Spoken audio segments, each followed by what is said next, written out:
ዛሬ በጣም ደስ ብሎኛል።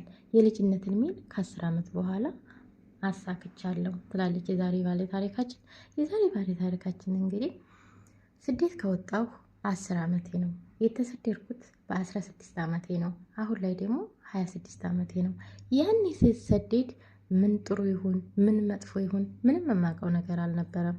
ምክንያቱም በጣም ህፃን ልጅ ነኝ። የዛ ጊዜ የ16 ዓመት ልጅ እንግዲህ አስባችሁታል። በእኛ በገጠር ኑሮ አይደለም እንደዚህ አረብ ሀገር መታ ልትሰራ ምጣድ ስትጥድ ራሱ እናቶች አያምኗትም። ስለዚህ እኔ ግን በ16 ዓመቴ እናቴ ስለሞተችብኝ ተሰደድኩኝ። እናም በዛ በ16 ዓመቴ ተሰድጄ አረብ ሀገር ስሰራ ለመጀመሪያ ጊዜ የተሰደድኩት ሳውዲ ነበረ። ሳውዲ 5 ዓመት ሰርቼ ኢትዮጵያ ገብቼ መልሼ ወደ ዱባይ መጣሁኝ። አሁን 10 ዓመቴ ስደትን ሀብዬ ታስቆጠርኩኝ እና ለመጀመሪያ ጊዜ መዳሜ በጣም ነበር ማሳዝናት። በቃ የሆነ ስታዘኝ ምናምን ልክ እንዴ እናቴ ትመስለኛለች። ደግሞ ባንዴ ደግሞ ቅይር ትላለች እና እሷ ስራ አላት፣ ሰውየው ደግሞ ስራ የለውም። ሁልጊዜ ይቆጣኛል፣ ሊመታኝ ይሞክራል። አንድ ጊዜ እንደውም በጣም ተናደድኩኝና ሊመታ ይሞክረ እናቷ ቤት ኮብልዬ ሄድኩኝ። እናቷ ቤት ኮብልዬ ስሄድ የእናቷ ሰራተኞች በጣም ሳቁብኝ። እንዴት ይሄ ማለት እኮ የእናቷ ቤት ነው፣ አሁን መታ ትወስድሻለች ሲሉኝ፣ አይ ይሄም አለ ለካ ብዬ በጣም ተከስኩኝ። ምክንያቱም እኔ ኢትዮጵያ ቤተሰብ ጋር ተጣልተን ቢያንስ እናቴ ጋር ተጣልቼ ወደ ወንድሜ ስኮበልል፣ ወንድሜ ጋር ተጣልቼ ወደ እህቴ ስኮበልል ያለውን ነገር ነው እንጂ የማውቀው አረብ ሀገር ያለውን ነገር ምንም አላውቅም ነበረ። እናም መልሳ ቤት ወሰደችኝ። ሰውየው የት ሄደሽ ነበር ሲለኝ እኔ እናት ቤት ሄዳ ነበር አለችው። በጣም ተናደደብኝ። በማግስቴ ቆይ አሳይሻለሁ እነሱ ስራ ሲሄዱ አለኝ። እኔም ይመታኛል ብዬ በጣም ተሰቀቅኩኝ። ነገር ግን አልመታኝም። እናም ከስንት ዓመት በኋላ ኢትዮጵያ ገብቼ መልሼ ወደ ዱባይ መጣሁ። የመጀመሪያ ጊዜ ህልሜ መዳሜ ቁጭ ብላ እኔን በጣም ታዘኛለች። ስታዘኝ ቆይ ለምንድን ነው እሷ ተቀምጣ እኔን የምታዘኝ?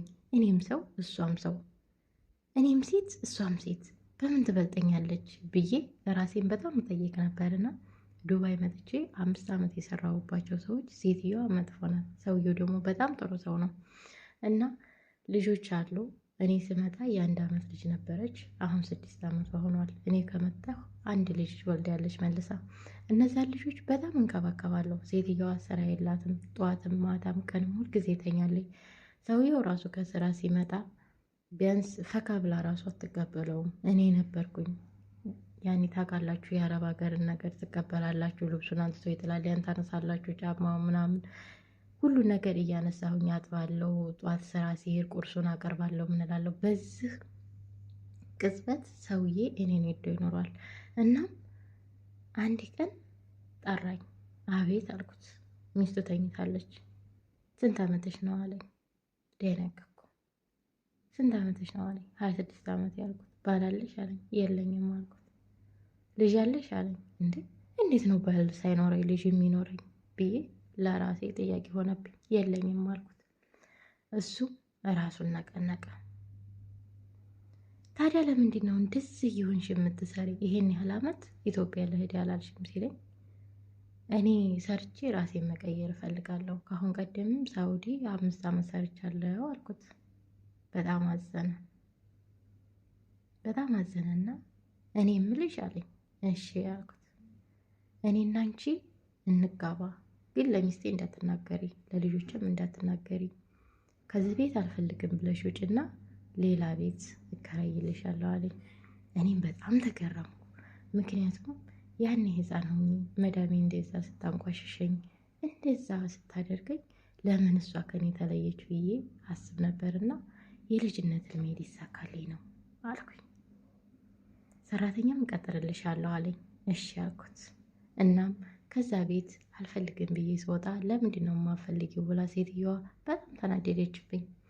እሱም ካልፈለገች አልፈለገችም ነው ብሎ አሰናበቱኝ። ነገር ግን እኔ ከቤት ስወጣ እሱ በሌላ መኪና ተከትሎ የነበረ በታክሲ ትሄድ ነበር ያለው እሱ። ሴትዮዋ አየር ቦታ ወስዳታለሁ አሳፍራታለሁ ስትል አይ ካንስሌሽን ሰጠናት፣ በታክሲ ፈለገችበት ቦታ ትሄድ አለ። እሺ አልኩኝ። ከቤት ስወጣ ደወለልኝ። ከኋላ መኪናውን ተከትሎ መጥቶ ከታክሲ ወርጄ ወደ እሱ መኪና ገባሁኝ። በጣም ደስ የሚል ቤት አስገባኝ። እናም ሀብዬ ኑሮን ጀመርኩኝ። ነገር ግን አሁንም ቢሆን ሰራተኛ ቀጥርልሻለሁ ያለኝን አልቀጠረልኝም። እኔ እንዴ ሰራተኛ ነኝ። ነገር ግን የማንንም ልብስ አላጥብም፣ አልተኩስም። የእሱንና የኔም ብቻ ነው እዛ ቤት ውስጥ ፈታ ብዬ መኖር ጀመርኩኝ። እናም አንድ ቀን እሱ ሲመጣ መኪና ከኋላ ተከትሎት መጣ። በመስኮት እያየው ነበር። በጣም እንደነገርኩኝ የማን መኪና ነው ብዬ፣ ምክንያቱም ሁልጊዜ እሱ ብቻውን ነው የሚመጣው። እናም የማን መኪና ነው አልኩት። እሱ ቤት ሲገባ የት አለ አለኝ። ይሄም እዛ ጋ እኮ የቆመ መኪና አለ ስለው የጓደኛዬ እኮ ነው አለኝ። እናም ጓደኛውን ይዞ መጣና አስተዋወቀኝ። እኔም እንዴት እኔን ሰው ብሎ ጓደኛውን ያስተዋውቀኛል ብዬ ራሴን እንደገና ቆም ብዬ አሰብኩኝ። ለካ ገንዘብ ሁሉንም ይቀይራል። ገንዘብ ፈልጌ ወደ እሱ ተጠጋሁኝ። ነገር ግን ማንነቴን ረሳሁ። የኔ ማንነት ይህ አይደለም። ቤተሰቦችን ቢያሳድጉኝም ለቁም ነገር ባያበቁኝም፣ ነገር ግን እንዴት ከአረብ ጋር እጣመራለሁ ብዬ እንደገና ለራሴ ጥያቄ ሆነብኝ። እኔ በሰዓቱ ያየሁት ቁጭ ብለው ተሞላቀው እያዘዙን ስንሰራ ለምን እነሱ ያዙናል የሚለው ስሜታዊ ሁኜ ነው እንጂ ያን ያህል ከአረብ ጋር ተጣምሬ መኖር ፈልጌ አልነበረም። ታዲያ እናንተ ምን ትሉኛላችሁ? በእርግጥ ሰውየው ምንም አይለኝም፣ አይገለምጠኝም፣ አይቆጣኝም። ልክ እንደ ሚስቱ አድርጎ ነው የሚንከባከበኝ። ነገር ግን እኔ ጋር ሁልጊዜ አይመጣም። ሰራተኛም አልቀጠረልኝም። አሁን እሱ ጋር ከተጋባን 3 ዓመታችን ነው። እስካሁን ልጅ የምንውለድ አላለኝም። እኔም ለመውለድ አላሰብኩም። አስተያየታችሁን በኮመንት አስቀምጡልኝ ትላለች የዛሬ ባለ ታሪካችን።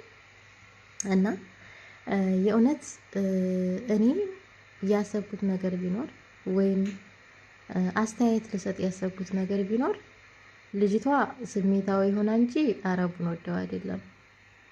እሷ ያየችው የዛሬ መንደላቀቋን ያችኛዋ ሴትዮ ተንደላቃ ተቀምጣ ስለምታዛት በእሷ ንዴት ነው እንጂ አረብ አግብታ ለመቀመጥ አላማው ኖሯት አይደለም።